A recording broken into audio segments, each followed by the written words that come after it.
pastorale nationale reste un événement important de la vie de notre fédération. Elle permet à l'ensemble du corps pastoral de notre famille d'église de se retrouver une fois par an, la première semaine de novembre, pour vivre un temps de ressourcement personnel, d'encouragement mutuel, de rencontres fraternelles, de prières partagées et d'enseignements utiles à l'exercice du ministère. Chaque année, c'est environ une centaine de pasteurs et responsables de nos communautés en exercice ou en retraite, en poste pastoral local ou d'aumônerie, qui se retrouvent pour 3 jours d'une retraite que nous espérons bienfaisante pour chacun, comme aussi pour nos églises et nos services. Une fois, j'étais en Malaisie et un peu par hasard, j'étais assis à côté de Don Richardson et je lui parlais de la France, des besoins en France. Notre Seigneur n'a pas voulu crier, n'a pas voulu écraser, n'a pas voulu rentrer en grand conflit avec ceux qui parlaient. Il est resté humble et je crois que c'est notre appel aussi. Ma remarque, c'est que moi je pense que l'Église n'a pas à s'imaginer faire les choses comme l'État le fait, comme la ville le fait. L'Église a juste besoin d'incarner l'Évangile dans la cité avec les moyens que Dieu lui donne.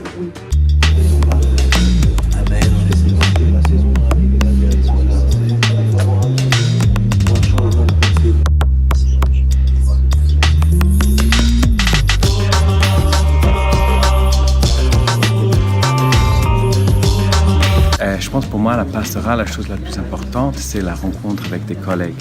Donc déjà, quel que soit le contenu du programme, je suis très heureux d'être là avec des collègues, avoir leurs nouvelles et échanger avec eux. C'est ma première pastorale nationale. J'aimais beaucoup.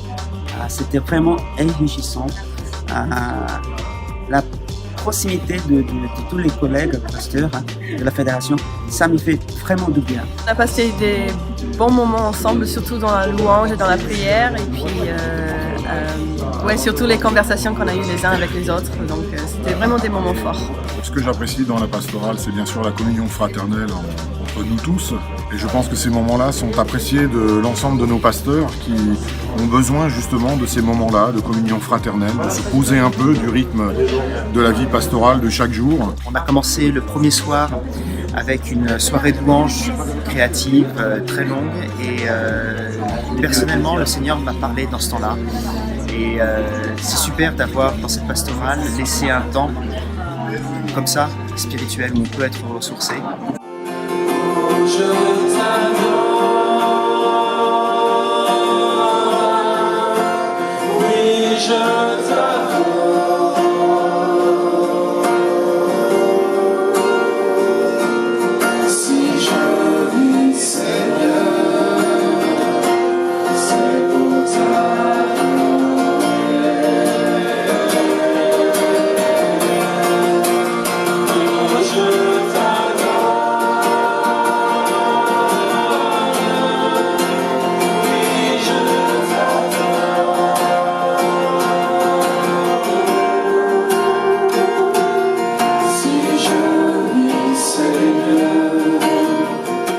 Ce matin, mon message est tiré de 1 Roi chapitre 20.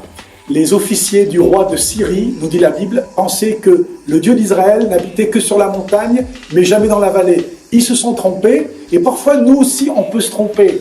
On peut penser que Dieu est avec nous, que quand tout va bien, on est sur les sommets des collines. Et pourtant, Dieu est aussi avec nous, aussi avec vous, dans les vallées. C'est mon souhait, c'est que là où Dieu vous a placé, quel que soit l'endroit sur l'Hexagone, qu'il y ait des sources d'eau qui jaillissent et que Dieu vous encourage et vous donne du fruit. Même dans la vallée, il est présent. J'ai voulu partager quelque chose sur la dynamique de l'amour de Dieu qui se répand dans tous les sens, qui ne connaît pas de frontières. Et en se laissant animer par cette dynamique, l'Église souriante vers l'extérieur, d'abord vers les extrémités de l'Église elle-même, mais ensuite vers la cité, vers la société, vers l'extérieur. Je crois profondément que l'Église, que les disciples de Jésus sont appelés à être le sel de la terre et non pas le sel de l'Église.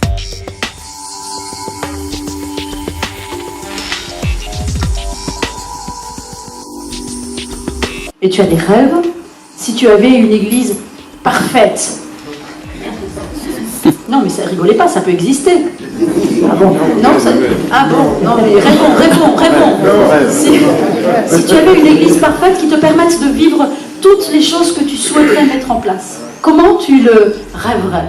Je crois que le cœur qu'on a, tant moi que le conseil et les autres personnes dans l'église, c'est de ne pas se contenter de la situation dans laquelle on est et que je viens de décrire, mais de continuer à réfléchir pour être de plus en plus ancré dans le quartier.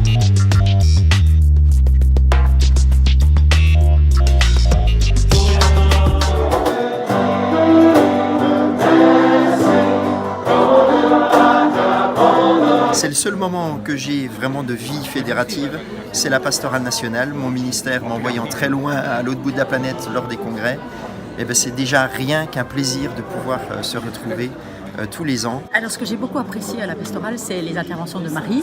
Et c'est une femme qui, pour moi, est capable de parler au cœur du cœur humain, qu'on soit homme ou femme, et elle est extrêmement touchante. Alors j'aime beaucoup les pastorales nationales parce que c'est un temps d'échange. On peut partager pas simplement nos idées, mais aussi les fardeaux, les encouragements. Et donc je quitte toujours la pastorale bien encouragé par mes frères, mes sœurs en Christ.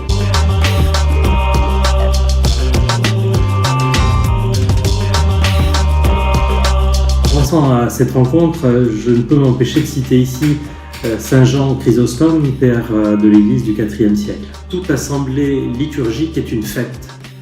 Qu'est-ce qu'il prouve? Les paroles même du Christ. Là, 2 ou 3 sont réunis en mon nom, je suis au milieu d'eux. Et il poursuit, quand le Christ est au milieu de ses fidèles assemblés, quelle plus forte preuve voulez-vous que c'est une fête? Je souhaite que ce soit ainsi pour toutes les rencontres que nous vivons dans nos églises, pastorales ou autres, et plus largement aussi dans notre fédération. Une fête qui honore le Seigneur, présent et agissant au milieu de nous.